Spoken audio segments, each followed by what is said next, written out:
from the Golf Channel will give us his take on year one of LIV Golf. 53106, the text number. We are at Off the Ball on Twitter. Michael McCarthy here in studio. Evening, Joe. Richie McCormack here in studio. Wait, what? What's going on here, Richie? Yep. Can't I keep ditched track. you losers yet again. Can't keep track. Your annual visit. We enjoyed it, but that's it till 2023. Fingers crossed. Yeah, hopefully. 24 actually it's going to be. I'm skipping pretty much all of next year too. Wow. Sure, he'll be in tomorrow. Well, that is I true. will actually, yeah. That is true. LIV Golf Season 1 done and dusted. Wrapped up on Sunday in Doral in Miami. So Rex Hogarth from the Oh Golf God, Channel. who could forget? Who could forget, Joe? Where were you when it all wrapped up? I know. Indeed. Oh God, there was that time when, and then there was the other one with Yes. yeah. Oh, it was great. Very, very, One very. moment in time montage, I would say. Like your is probably- JFK moment. It was all of our JFK moments. This. Yeah, I know. I mean, it really was a tree falling in the woods.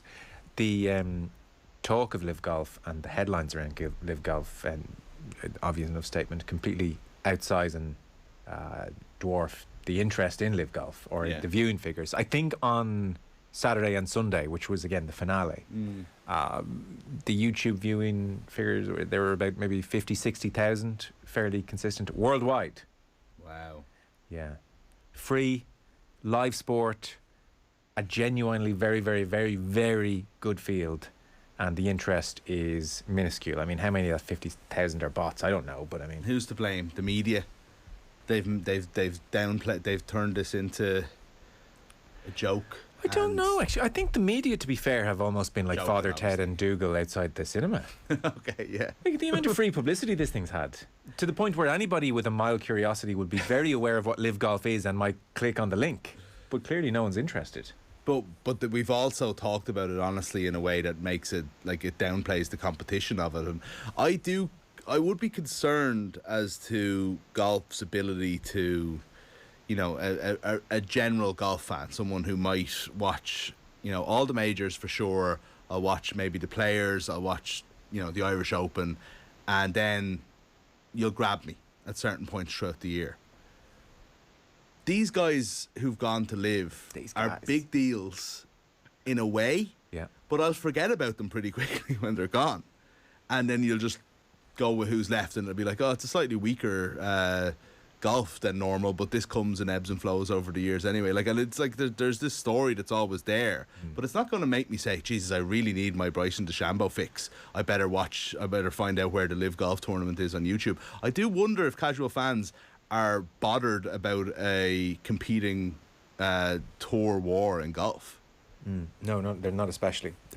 So, Just wondering where the success is then at the end of the day. yeah, I don't know what constitutes success, because clearly making a profit is absolutely not on the Possible, radar. I Or would say, possible, yeah. given the money. Like Pat Perez, we need look no further than Pat Perez, who has jumped ship, and he got a $10 million signing bonus.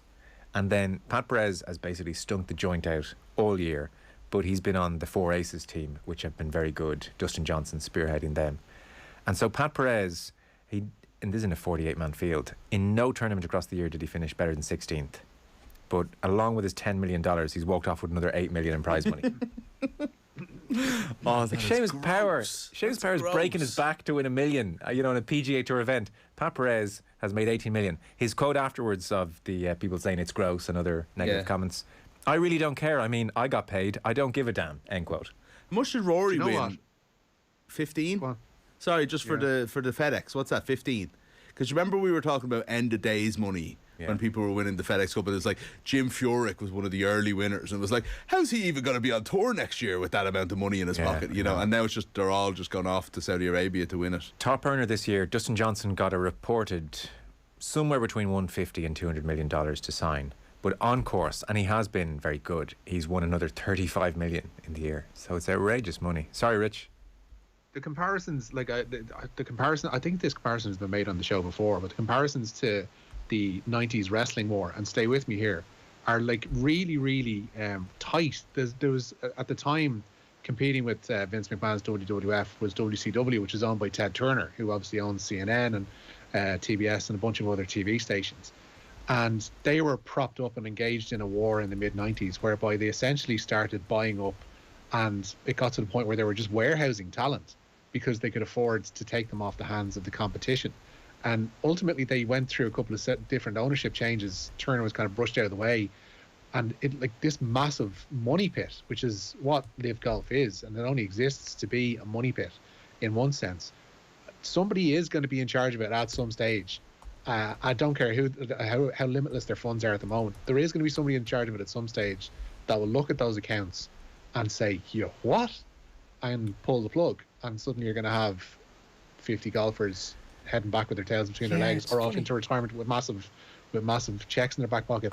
But eventually, it can't keep going on in a vacuum. It can't keep happening without media rights. Logically, without advertisers. I would agree with you. Logically, and I've said as much, or we've pondered as much on Golf Weekly. I know you're a big fan, Richie. I know you would have heard us say this at length, so you're sick of this point. But I mean, like, didn't Aramco have like $40 billion profit this year? Yeah, like really, are they that concerned about the minuscule $2 billion that went into LIV Golf to get the thing up and running? What's another few quid next year? All the startup costs are gone. I honestly, I don't know what the deal is or what they're hoping from this tour, but to apply logic to it, I think is your first mistake. Yeah, the whole Ted Turner, who didn't have limitless money, he was very rich. Was. There was a change of ownership there. Saudi Arabia have no if it isn't them, then it won't exist. There's no handover here. There's no chickens are going to come home to roost. This is just what it is. So again, we can't apply logic to it whatsoever. And also, I get the comparison, but you're talking about an entertainment versus a sport where people will tune in for Hulk Hogan or whatever, because ultimately what else are you doing? Where sport is still different, and I think that's proven it. It's like, as much as you say you're interested in the Shambo and Kupka and Dustin Johnson, I think people are more interested in the tournaments and stuff that they watch, and new stars will develop.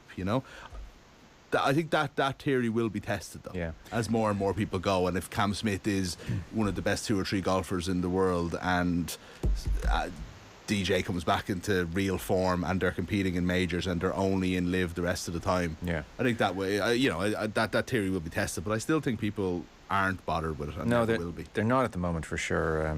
Rex Huggard, like I said, will join us in the next hour of the Golf Channel. He was at the finale in Miami. As a side point, in the colleges, all the best players, that could be a way to really hurt the PGA Tour as well.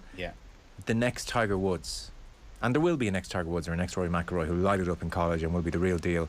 If Greg Norman, who, by the way, it seems based on golf journalists reporting, could be under pressure for his job, actually, increasingly. But if Greg Norman turns up and says to the next Tiger Woods, here's $150 million for you to sign, very hard to turn down. Next Tiger Woods takes the money and then is a phenomenon on the LIV Tour and attracts eyeballs, and that really propels it forward, and then has to be allowed into the majors, otherwise it's ridiculous for the next phenomenon of the game to be excluded. I don't know how you get into the majors if you're playing the LIV Golf Tour. These are all the small logistical kinks to iron out, but that's apparently that's the next battleground in a big way, is to get the next phenomenon onto LIV and do phenomenal things there. And I don't know, I don't know how it's all going to play out, but Rex will have a better sense of these things than I do. He'll be on in the next hour. We should start the news round. It is brought to you with Gillette in association with Movember. Effortless shave, magnificent mow. You can sign up or donate now at Movember.com. Richie, we are starting with the Ireland A team. Andy Farrell naming that Ireland A side to play in All Blacks 15 at the RDS tomorrow night. The team will be captained by Munster scrum half Craig Casey, which likely hints at Saturday's team selection. 12 of the 15 played against the New Zealand Maori in the summer, and there are 7 uncapped players, including Leinster's Kieran Frawley. The team in full sees Mike Lowry start at full back. Leinster's Jimmy O'Brien is on the right wing, and the fit again Jacob Stockdale is on the left. In the centre, it's Jamie Osborne, partnered by James Hume. Then that half-back combination of Frawley and Casey. In the front row, it's Jeremy Loughman, Dave Heffernan and Tom O'Toole. Packing down behind them, a second row of Joe McCarthy and Gavin Thornbury. Cian Prendergast is on the blind side, Nick Timoney on the open, and Gavin Coombs starts at number 8. And Andy Farrell was asked why Casey is a suitable captain for that side. He's an obvious choice for us. We approached the subject straight away, and it was unanimous that it was going to be Craig. Why? Because it's him just being himself. He's a natural leader, just the way that he handles himself on a daily basis. in and around everyone. You know, he's the ultimate professional. He prepares really well, and he's been in and around this environment for some time now. So the responsibility is a nice step in his journey as well. Yeah, so I mean, the Ireland A concept, the Wolf Ends concept, reinvigorated, and the same seems to be the case across the board in rugby. It does obviously give us clues into the team Andy Farrell is going to name tomorrow. So with Michael Lowry and Stockdale and O'Brien playing Friday, it does mean that the Irish back three on Saturday will almost certainly be Hugo Keenan, Mac Hansen and Robert Balakoon. Craig Casey obviously involved, as Richie said. So Gibson Park is going to feature, and Conor Murray, well, Andy Farrell had already said he was going to feature as well. We knew that, but Conor Murray will feature. And then with Kieran Frawley and Jack Crowley playing Friday, then Joey Carberry is fit. So most having a fair shake at the Irish team now of Hugo Keenan, Balakoon, Ringrose and Henshaw, Mac Hansen, and then Johnny Sexton, Gibson Park, or Murray, but probably Gibson Park, presuming he's fit enough. And then Andrew Porter, Dan Sheehan, Tyke Furlong, Tyke Byrne, James Ryan, and then probably Peter O'Mahony, Josh van der Fleer and Caelan Doris. We'll get confirmation on that tomorrow, but that's the shape of things for the weekend. It would appear we have Keith Wood and Fiona Hayes on the way this hour, slightly earlier start time for Wednesday night rugby coming your way. I'm looking forward to this match, Joe. Yeah. I find this November is really weird. I feel it comes on us sort of out of nowhere, and I'd like a lesser match this weekend. Oh, it's for me to get really into Ireland again, get attuned with this team. And then next week have the Springboks coming to town. I think it's such a pity that they're first up. I really do. I think Rory said it last night. I agree with him totally. Australia first as a you don't want nice Fiji one. First. Fiji in the middle. Yeah. And then all culminating with South Africa. That'd be the one. Couldn't agree more. Yeah. Yeah. I mean, when you say I'm looking forward to it, I'm doing it for Virgin as well. So there's that slight nervousness as well when you haven't done it in a while. Oh yeah. You know. You don't want to mess it up, Joe. I'm not going to be on the couch having pizza in my sweatpants. No. So that takes a few percentile points of a certain kind of Have you enjoyment. picked your suit? Mentally, I think I probably have. Yeah, you know which one it is. I don't know. It's pressed. It's often a great surprise to me when I open the wardrobe to see what kind of shape it's in. Why is it not clean? As someone who only wears suits to weddings, believe me, I know. I know. I swear every time I'm getting these things dry cleaned so they're ready. But or even I swear I'm going to sort this out on Monday or Tuesday as opposed to Friday night at 10 o'clock. I lost a day with the bank holiday. That was a killer. I keep thinking it's Tuesday. So who knows what shape I'll turn up in. Richie, where are we going next? I think that this, it's an A game, so why not go with the sweatpants and the pizza on the couch as the punditry? It'll be a bit of crack. The All Blacks 15 for that game will be captained by lock Patrick Tuipulotu. The team also includes the likes of TJ Perenara and Pat Lamb's nephew AJ Lamb starts on the wing. Rassie Erasmus, meanwhile, has confirmed he'll be back in the coach's box for Saturday's test with Ireland at the Aviva. The Springboks director of rugby had been banned from match day duty following his video rant against referee Nick Berry during last year's Lions tour. He's also had a say, Mick, regarding the potential kit clash at the Aviva on Saturday. I'm not sure. I looked at those jerseys if it will clash. For me, it looks like it won't clash, but I'm not a referee who must make the decisions on the field when it's really tight and close. I guess the guys would have done their homework and would know if it doesn't clash. I just know the home team gets to wear the alternative jerseys and the visiting team wear the traditional jerseys. So, as long as the referee can see and the fans can see and we'll be able to play without it disturbing anything. When I compared the two, for me, it looked like that there's a difference, but it's not enough. We just know we have to pitch up with our jerseys, and if there's a clash, the guys who's in charge will sort it out. Quit your moaning, Mick. It's fine.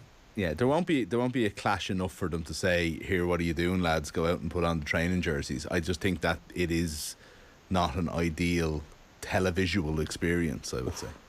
Yeah, I agree with you. We've got to take a short break. More from Richie on the Newsround. Mick staying here in just 1 sec. The Newsround on Off the Ball. With Gillette, in association with Movember. Effortless shave, magnificent mo. Presidio are the IT product solutions and managed services partner to many of Ireland's indigenous and multinational companies. Our clients empower their employees with technology that enables a secure and highly effective hybrid working environment. Apple technology provides a seamless user experience across Mac, iPad, iPhone, and Apple Watch. Presidio can source, deploy, and manage enterprise-scale Apple devices simply and effectively across multiple locations. To enable Apple for all your business users, talk to Presidio, an Apple-authorized enterprise reseller. Visit presidio.com/Apple Practice. In some parts of Ireland, it rains 225 days of the year, so those windscreen wipers can get pretty worn down. Luckily, when you book a Skoda major service, you'll get a set of free wiper blades. You'll also get a full vehicle health check from our highly trained technicians who know your Skoda better than anyone else. All for a great price. Book now at skodaservice.ie. Are you at high risk from COVID-19? COVID-19 doesn't wait, and neither should you. If you are at high risk of severe COVID-19 and showing symptoms, it's time to act immediately. Assess yourself for symptoms, confirm through COVID-19 testing, and if positive, talk to your healthcare professional to seek clinical assessment and advice. Visit knowyourrisk.ie to find out if you are at high risk of severe COVID-19. This message is brought to you by Pfizer and supported by the Irish Heart Foundation. Hey everyone, I'm Charlene Murphy. And I'm Ellie Kelly. And we present the Home I Drink podcast with Go Loud, and next month we're taking the show on the road. Join myself and Charlene for Go Loud presents Home I Drink Live at Vicar Street, Monday, November 7th and Tuesday, November 8th, which is proudly sponsored by Primark. We're so excited to see you there. We'll have our special guests, all your podcast favourites like Wait Till I Tell You, Sip or Skip, German Word of the Week, and Charlene is going to sing. I'm not going to sing. Do you wanna dance, baby? See, I told you you'd sing. Tickets are on sale now for $35.50 plus booking fee and available from Ticketmaster. We'll see you in Vicar Street. Woo! Save Our Squad with David Beckham. I grew up in East London. This is where it all began for me. Streaming November 9th exclusively on Disney+. I've always wanted to give back to football. That's why I'm back. A brand new original series. This game is not over. Never give up. Save Our Squad with David Beckham. Streaming November 9th exclusively on Disney+. 18+ subscription required. T's and C's apply. To be fair, Transport for Ireland believes we all deserve our fair share of good news. Fair play. So, across the Transport for Ireland network of buses, trains and trams, fares are now reduced by a fair whack, on average 20% in fact, and by a fairly hefty 50% with a young adult and student leap card, which makes it fair game for cleaner, greener, cheaper travel. And you can't get much fairer than that, in fairness. For more details, visit transportforireland.ie from the Government of Ireland. The Newsround on Off the Ball. With Gillette, in association with Movember. Effortless shave, magnificent mo. Welcome back. Newsround continuing with myself and Michael and Richie. Liverpool fans, by the way, tomorrow night, November 3rd, we're hosting a special Off the Ball off-air event in the Camden in Dublin to celebrate Carlsberg's 30-year partnership with Liverpool Football Club. We'll have Liverpool legends John Aldridge and Robbie Fowler in town. Tickets for the show are scarce, but tonight we're giving you a chance to win a pair, as well as a meet and greet for you and a friend with the legends. To enter, just tell us, who did Liverpool beat in this year's FA Cup final? Who did Liverpool beat in this year's FA Cup final? To enter, text your answer along with your name to 53106. Always drink responsibly. Get the facts. Be drink aware. Visit drinkaware.ie. T's and C's apply. Over 18s only. We'll jump back into the news round. Richie, Champions League. Yeah, Celtic's European campaign ending with a whimper tonight. They're well into the second half at the Bernabeu. In fact, there's only 10 minutes to go. And Celtic are 5-0 down to Real Madrid in their final Group F game. Celtic already condemned to an entire exit from Europe, of course. RB Leipzig are going to finish second in that group. They're 4-0 up away to Shakhtar Donetsk, who themselves will drop into the Europa League. Chelsea already guaranteed top spot in Group E, regardless of tonight's result at home to Dinamo Zagreb. AC Milan will join them in the last 16 should they avoid defeat at home to Salzburg. Manchester City are also assured of top billing in Group G. They entertain a Sevilla side already heading for the Europa League once again. Elsewhere in that group, Borussia Dortmund are away to Copenhagen. And it's merely a battle for top spot in Group H this evening. Benfica need a 4-goal swing if they're to finish ahead of Paris Saint-Germain. PSG away to Juventus tonight. Benfica in Israel to play Maccabi Haifa. Okay, we'll keep you up to date across the evening. A few texts in. Michael and Kerry, LIV aren't going anywhere. Like the college thing you just mentioned, plus LPGA are thinking of joining. Well, certainly LPGA players. The LPGA are most certainly not thinking of joining, but apparently all the players, I mean, the money will just be too good to turn down. So I think you're right, Michael. I don't think LIV is going anywhere at all. As somebody says, with LIV, the major flaw is the poor YouTube coverage. If it was on TV, I would watch it. The coverage would be exactly the same is the only thing. The TV coverage, YouTube coverage, exactly the same. Same commentary team, same camera angles, same everything. You should just be, I mean, not that I'm here to celebrate LIV, you should be enjoying the fact that it's free on YouTube, because... How much sports coverage relies on me flicking through the channels and saying, the Mexican Grand Prix is on? I don't know. As opposed to searching out something on YouTube. I don't know either. I feel like 20 years ago when there was less sport on, 30 years ago, it was more of a novelty, but now there's just sport on every minute of every day. I find I will watch 5 minutes of a lot of stuff, but I'm very unlikely to say, something's on, and then give over the next 2 hours of my life to it. So I kind of agree with you, yeah. They're desperate, LIV, to get a TV deal, to the point they're going to pay Fox to put LIV on the TV. Wow. So, have they got any bounce out of the fact that Donald Trump miraculously won the Pro-Am at his own course again? He just happened to have a good day, all right? Yeah, well, he definitely doesn't cheat at golf. Be careful what you say now, Joe. Donald Trump does not cheat at golf. He just wins all the tournaments whenever he plays. I don't think there has been a Donald Trump bounce, no. Although there is this weird... look, the world at the moment is just hard to get your head around. There is a MAGA contingent who, because Trump supports LIV, they have turned up at LIV to really support it and get behind it. So there's a real, like, if anybody's right behind LIV Golf in America, they're MAGA people. Isn't that just amazing? Yeah, like the breadth of subjects that are agreed upon based on your love of Donald Trump is quite staggering. So the PGA is now the Rhinos, Republicans in name only, and then the LIV is MAGA people, and the Democrats are watching basketball. Yeah, I guess. Yeah. The Democrats are Rory McIlroy, probably. Possibly. Maybe. Well, I don't know. We don't know.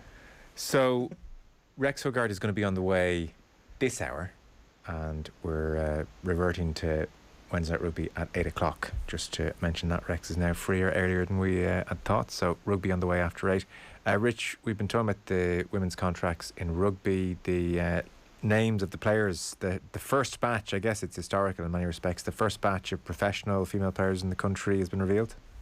Yeah, Ireland captain Nicola Friday among the notable absentees from the list of senior women's internationals signing professional terms with the IRFU today. The union described it as a landmark day in women's rugby, but Sam Monaghan, Niamh Jones and Christy Haney are among those not on the list either. Those contracts are worth, as you mentioned before, between 15 and 30,000 euro, not including appearance fees and bonuses. We'll ask Fiona about that, Fiona Hayes, after 8 o'clock. Certainly she has a sense that the competition in England is so good compared to what might be an offer domestically here, that would be one of the key incentives to stay on in England for the likes of Nicola Friday, who's the captain, and Sam Monaghan, who's the Players' Player of the Year, and Niamh Jones, who's the Riders' Player of the Year. So, they're not insignificant absentees for sure. The other issue, I suppose, and there are going to be teething problems here, is that Linda Zhugang, who's been brilliant for Ireland, she's the only tight five forward contracted.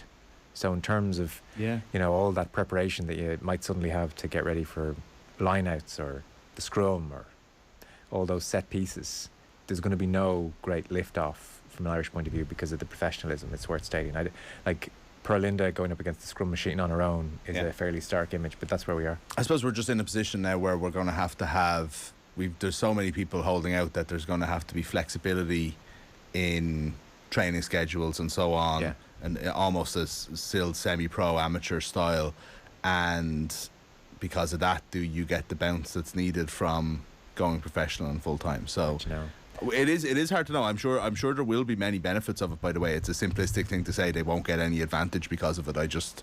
You do see it as a major flaw straight away. Yeah, and we're also headed again for opening rounds of the Six Nations clashing with the Hong Kong Sevens. So Bevan Parsons and Amy Lee Murphy-Crowe and all the best 15s backs will be in Hong Kong for the opening rounds of the Six Nations, presumably, that situation. Why can't World Rugby do something about that? Like, is the future not going to be in the 15s game and in growing that into something serious? I don't know. I don't know either. Maybe we're the only country affected by it because we have to divide our teams. I don't know. Yeah. So, bad news on RG Snyman. Yeah, Celtic have pulled a goal back, by the way, at the Bernabeu. Lovely free kick from Jota, getting them on the score sheet. 5-1 now the score there. But Munster confirming today that RG Snyman will be sidelined until January. The province say the delay to the Lock's comeback follows a consultation with his surgeon regarding his knee injury. Bad news, it seems, as well regarding Tom Ahern. He's still waiting to see a specialist about his shoulder injury, so he's very, very, very unlikely to play any part in Ireland's training this month. Rich, we saw Son limp off for Spurs last night.